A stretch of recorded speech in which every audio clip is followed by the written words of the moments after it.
This is East West Road though. After Aoda, before Kugbe. This is the express we usually pass and fly.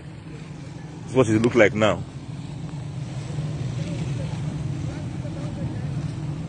This is the express roads.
Easy.